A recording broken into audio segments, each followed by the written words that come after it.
Double, return, volatile, else, sort, while, enum और signed.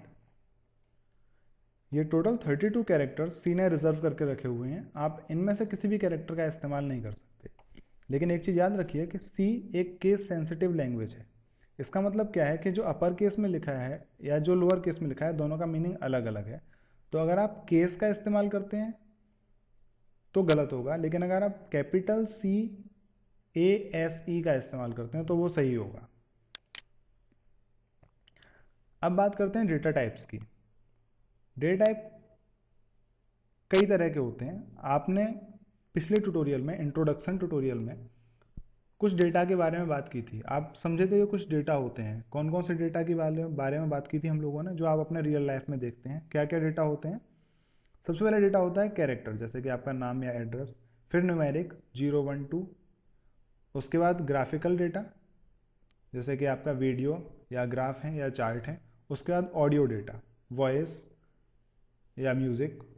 तो ये डेटा टाइप होते हैं। तो उन डेटा टाइप को स्टोर करने के लिए सी ने प्रॉपर नाम दिया है। तो आप उन डेटा टाइप्स को पर्टिकुलर टाइप्स के अंदर ही यूज़ कर सकते हैं। मान लीजिए आप इंटीजर तरह के डेटा को स्टोर करना चाहते हैं, तो आप जो डेटा न्यूमेरिक के लिए बना है उसी को इस्तेमाल करेंगे। Memory representation of each data type is different. Her data type की मेमोरी रिप्रेजेंटेशन अलग होती है। मेमोरी के बारे में आपने पहले सीखा था। तो क्योंकि हर डेटा की रिक्वायरमेंट अलग होती है, तो हर डेटा अलग अलग मेमोरी स्पेस एक्वायर करता है। तो अकॉर्डिंगली जितनी मेमोरी उसको मिलनी चाहिए, सी प्रोग्रामिंग ने पहले से उसको उतनी ही मेमोरी असाइन की है। तो इस वजह से मेमोरी रिप्रेजेंटेशन हर डेटा टाइप की अलग अलग होती है। मेमोरी रिक्वायरमेंट अलग अलग होती है और इसीलिए मेमोरी रिप्रेजेंटेशन भी अलग अलग होती है। हर डेटा टाइप की रेंज वेरी करती है डेटा टाइप से डेटा टाइप पर। हर डेटा टाइप का अपना खुद का मेमोरी रिप्रेजेंटेशन होता है, अपनी खुद की मेमोरी रिक्वायरमेंट होती है और उसकी रेंज भी अलग अलग होती हैं। पहला डेटा टाइप है कैरेक्टर, कैरेक्टर में अल्फ़ाबेट्स आते हैं। हम अपना नाम कहाँ स्टोर कर सकते हैं? कैरेक्टर टाइप डेटा टाइप कर सकते हैं। लेकिन सी के केस में कैरेक्टर का मीनिंग कुछ अलग होता है, उसको हम बाद में सीखेंगे। बस आप कैरेक्टर अगर आपके दिमाग में आता है तो आप अपने दिमाग में क्या लाइए? अल्फ़ाबेट्स लाइए। अगला डेटा टाइप होता है इंटीजर। इंटीजर न्यूमेरिक वैल्यूज़ के लिए इस्तेमाल किया जाता है। अभी आप बस यहाँ पर नाम देखिए, कैरेक्टर। और कैरेक्टर के लिए जो कीवर्ड हम इस्तेमाल करेंगे वो क्या होगा? CHAR, कैर। वैसे इंटीजर डेटा टाइप होता है और उसके लिए हम जो कीवर्ड इस्तेमाल करेंगे वो होता है INT, इंट।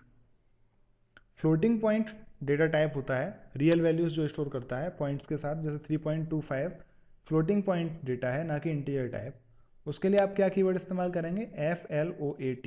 देखिए ये जो 3 कीवर्ड आप देख रहे हैं ना, इन कीवर्ड को हम पहले भी देख चुके हैं कीवर्ड की लिस्ट में। उन 32 रिजर्व्ड कीवर्ड्स में ये कीवर्ड भी थे। डबल, उसका कीवर्ड है डबल स्मॉल में। और एक होता है वैल्यूलेस, जिसका कीवर्ड होता है वॉइड। वॉइड आप अभी तक प्रोग्राम में देख भी चुके हैं। ये रहा वॉइड, आपने प्रोग्राम में देखा था। तो वॉइड का मतलब क्या होता है? कुछ नहीं, वैल्यूलेस, इसकी कोई वैल्यू नहीं है। अब बात करते हैं सबसे पहले डेटा टाइप की, जिसको हम कहते हैं character data type. Character can be any single alphabet, digit और स्पेशल सिंबल। कैरेक्टर कोई भी अकेला अल्फाबेट हो सकता है, कोई भी अकेली डिजिट हो सकती है, या कोई भी अकेला स्पेशल सिंबल हो सकता है। तो आपने देखा था कीबोर्ड के अंदर ये सभी क्या हैं? कैरेक्टर्स हैं या अल्फ़ाबेट्स हैं। ऊपर क्या है? ये 0 से लेकर 9 तक ये डिजिट्स हैं। और इसके अलावा सभी क्या होते हैं? स्पेशल सिंबल है। ये जो ऊपर की लाइन है, ये 3, इधर के 2 और नीचे के 3, ये सभी क्या है? स्पेशल सिंबल है। तो कोई भी अकेला अल्फ़ाबेट या अकेली डिजिट या अकेला स्पेशल सिंबल क्या हो सकता है? कैरेक्टर हो सकता है। यहाँ पर आप अकेला शब्द पे ध्यान दीजिए। अकेला क्यों कह रहे हैं? क्योंकि कैरेक्टर अपने अंदर एक से ज़्यादा अल्फ़ाबेट्स या डिजिट या स्पेशल सिंबल की वैल्यू नहीं स्टोर रख सकता है। There are total 256 characters. Computer total 256 characters का इस्तेमाल करता है, 256 कैरेक्टर्स का इस्तेमाल करता है।